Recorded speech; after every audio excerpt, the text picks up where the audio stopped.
Welcome to Amida e-learning program. Hi Sarah, how come you are here? I thought you left.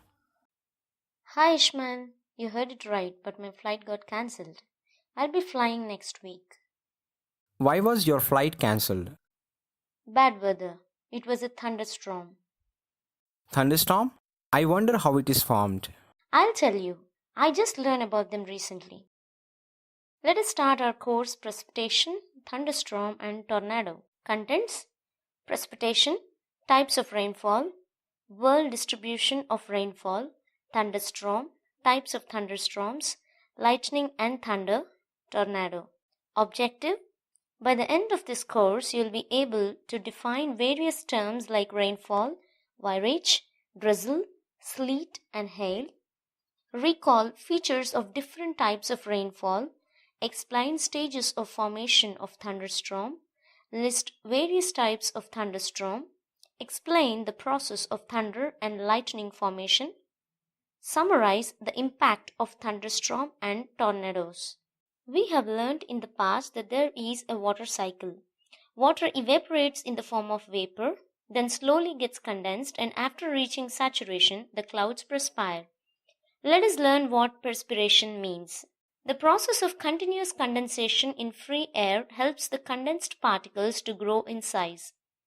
When the resistance of the air fails to hold them against the force of gravity, they fall onto the Earth's surface. So, after the condensation of water vapor, the release of moisture is known as precipitation. This may take place in liquid or solid form. Types of precipitation: Rainfall. Precipitation in the form of drops of water is called rainfall, when the drop size is more than 0.5 mm. Virage. Raindrops evaporate before reaching the earth while passing through dry air. Drizzle. Light rainfall. Water drop size is less than 0.5 mm.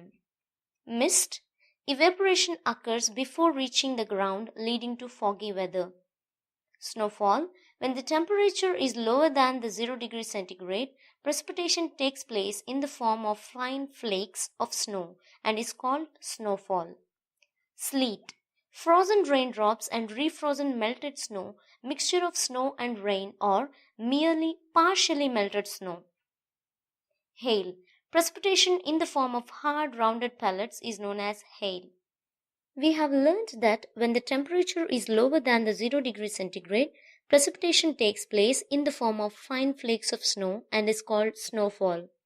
During snowfall, moisture is released in the form of hexagonal crystals. When several ice crystals stick together, they form a snowflake.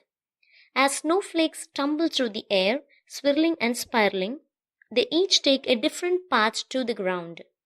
Each snowflake falls and floats through clouds with different temperatures and moisture levels, which shapes each snowflake in a unique way. Let's now learn about sleet. Sleet is frozen raindrops and refrozen melted snow water. When a layer of air with the temperature above the freezing point overlies a sub-freezing layer near the ground, precipitation takes place in the form of sleet. Hailstone. Raindrops which leave the warmer air encounter the colder air below. As a result, they solidify and reach the ground as small pellets of ice not bigger than those raindrops from which they are formed. Sometimes, drops of rain after being released by the clouds become solidified into small rounded solid pieces of ice and which reach the surface of the earth are called hailstones.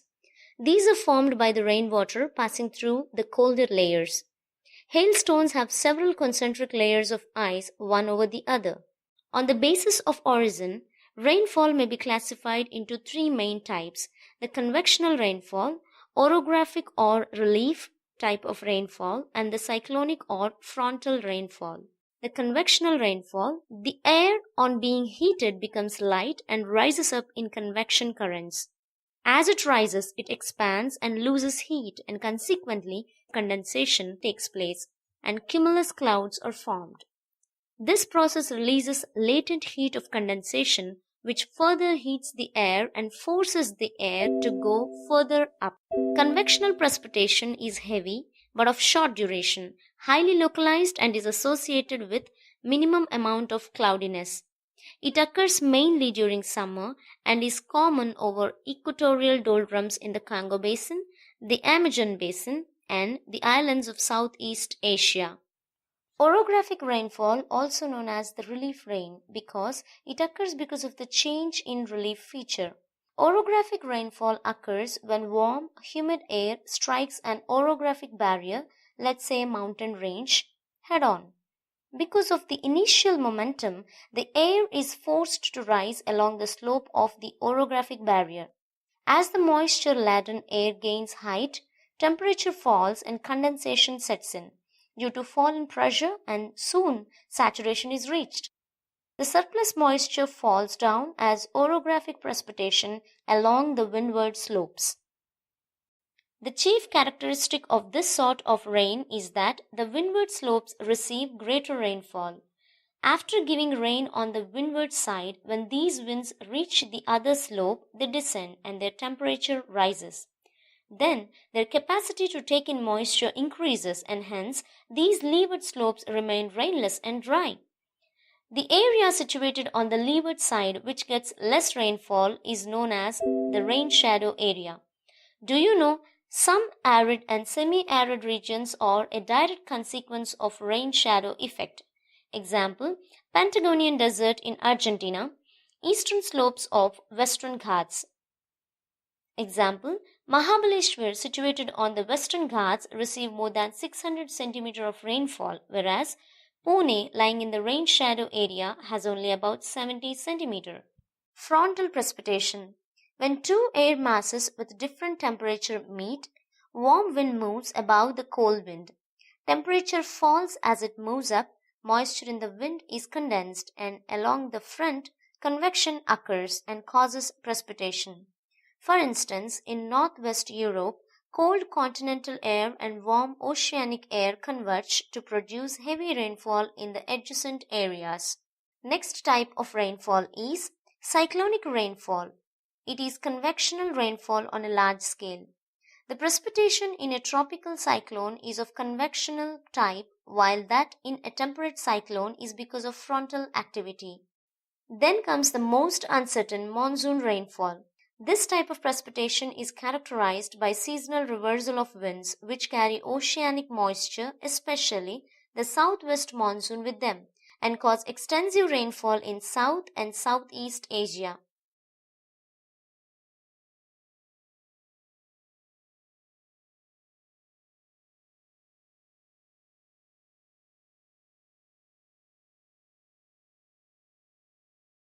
Now let's have a brief discussion about world distribution of rainfall.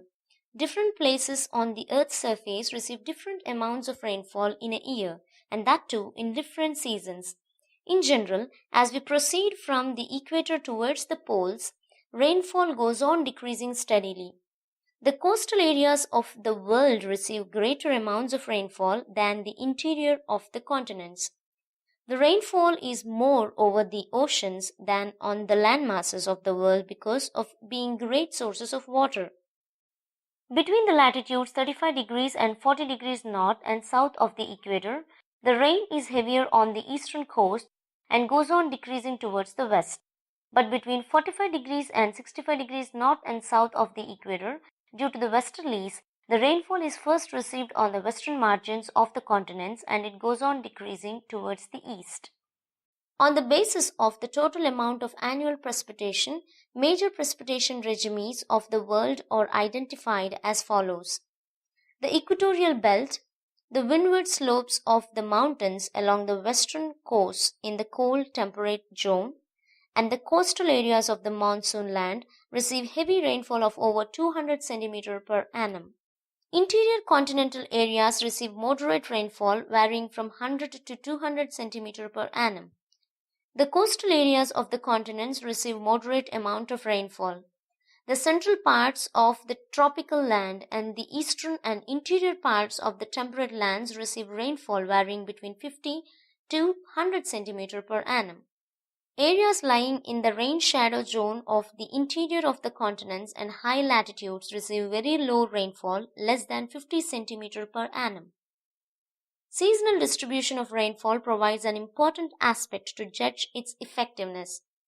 In some regions, rainfall is distributed evenly throughout the year, such as in the equatorial belt and in the western parts of cool temperate regions. Let us now learn about thunderstorm. Thunderstorms are severe local storms. They are of short duration, occurring over a small area but are violent.